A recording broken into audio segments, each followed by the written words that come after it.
Hey there guys, how are you? So let's get magical and let's talk about La La Land, which is the third cinematic pairing between Emma Stone and Ryan Gosling up on the big screen. I am here to bang the hot guy that hit on me at the bar.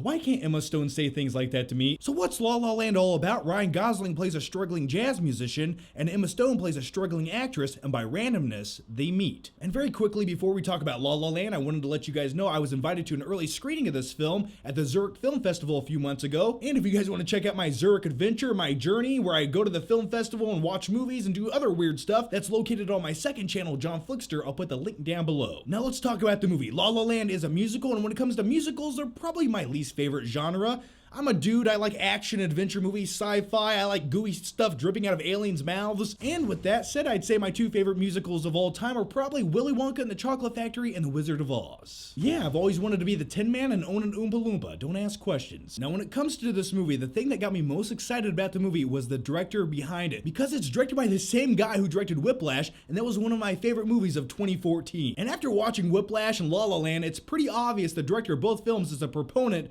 of musical films and jazz. And at times in the film La La Land, there's expositional scenes given by Ryan Gosling's character on why jazz shouldn't die, why it's such a great musical genre, and it's almost educational at times. And by the end of it, I was like, yeah, now I understand jazz, I get it. Now, like I said a few seconds ago, I'm not a diehard fan of musicals, I respect them for what they are, but after watching the opening sequence in this film, I was blown away. I was sold instantly. And why is that, you might ask? And if you didn't ask, I'm going to tell you anyway. The opening sequence to this film is a one-take tracking shot that takes place in gridlock traffic in LA, and it's so well choreographed. The timing, the execution, when you look at everything that goes on in the scene, you ask yourself after watching it, or at least I did, how many takes did that scene take? And for a dude who makes YouTube videos, just saying what I just said took 3 takes. I can only imagine how many it took to make that scene perfect. Now let's talk about Ryan Gosling, who plays one of the lead roles in this movie. And I'm a huge fan of Ryan Gosling, and he's no stranger to love movies or love stories.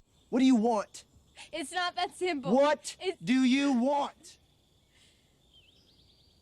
God damn it. What do you want? That scene right there is truth. You guys know what I'm talking about. Anyway, as far as Ryan Gosling goes, when I went to the screening of this film, the producer was there and he told a story about Ryan Gosling and originally who they cast to play that part. Yeah, it was this dude right here, Miles Teller, who also starred in Whiplash, another film directed by the same director, and originally he was cast in Ryan Gosling's role. But eventually they changed that, and here's what the producer said as for the reason being why. He more or less said essentially he couldn't see Emma Stone falling in love with a guy like Miles Teller. Yeah, basically the chemistry between Emma Stone and Miles Teller just didn't quite seem believable. And you know what? After watching the movie, I'm gonna agree with that, because it's just like, how could you not fall in love with Ryan Gosling? I'm in love with him. And the counterpart to Ryan Gosling's character is played by Emma Stone. But first and foremost, what you need to buy into in a romance love story is these two people actually falling in love. And as far as these two actors on screen, well, I bought into it. Because throughout the movie, there's a lot of scenes between both characters that contain a lot of banter back and forth, like little jokes, and a lot of it didn't feel scripted. It felt like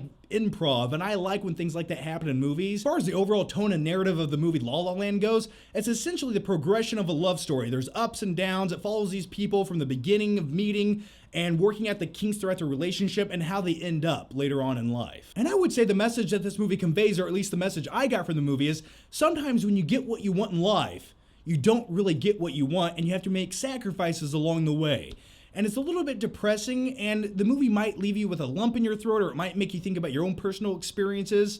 And for me, that's what makes a good movie, when you stop and think after the movie about your own life. Now let's talk about the musical aspect of La La Land. This is a musical, and at times characters in this film will break out and start dancing and choreograph dance moves and singing to the camera. And at times that's obviously noticeable, you can't miss it. But at other times, the story is so compelling and so well told, you actually forget that this is a musical. The dance scenes and them doing choreographed dance moves, it almost just blends in with the story, and you forget that you're watching a musical. Now throughout this movie there's a handful of musical numbers, but the one that really stood out to me was it was shot on location in the LA hills, and they didn't use green screen or special effects. They actually shot this in front of a sunrise, and they timed everything so perfectly. And I can only imagine, like, did they have to wait several days to redo that scene over and over again, or did they get it in one take? I'm not quite sure. But just watching that scene and watching the dance moves and the singing and using the environment, it was really awesome. And, you know, just once again, things like that really impressed me with the choreography, because I can't do 3 dance moves. Here are my final flicking thoughts on the film La La Land. So as far as the film La La Land goes, buy into the hype. It's a really good movie. It's gonna blow you away. If you guys like musicals, it's a top-notch musical. If you like a romantic love story between 2 people that's compelling, it's that also. Ryan Gosling plays typical Ryan Gosling and Emma Stone plays typical Emma Stone, but the way that the movie presents both characters, that's fine. It completely works and you buy into their relationship, and it's interesting. They're not just 2 unlikable people, they're 2 people that you want to see succeed. It's definitely one of the most enjoyable cinematic experiences I've had of 2016, so I'm going to give La La Land, ugh. Like I said, guys, this movie made me feel something by the end of it. Maybe I'm getting sensitive in my old age. I'm not quite sure. So anyway, guys, here's my question to you, and let me know down below if you've seen the movie. Let me know what you thought of it. Or what is your favorite movie relating to music? Yeah, also let me know that down below as well. As always, guys, thanks for watching. And if you haven't already, make sure you check out my last movie review of Doctor Strange. I'll put the link to that video down below. That's a good time. Thanks for watching, guys, and make sure you subscribe. That way, I can see you next time.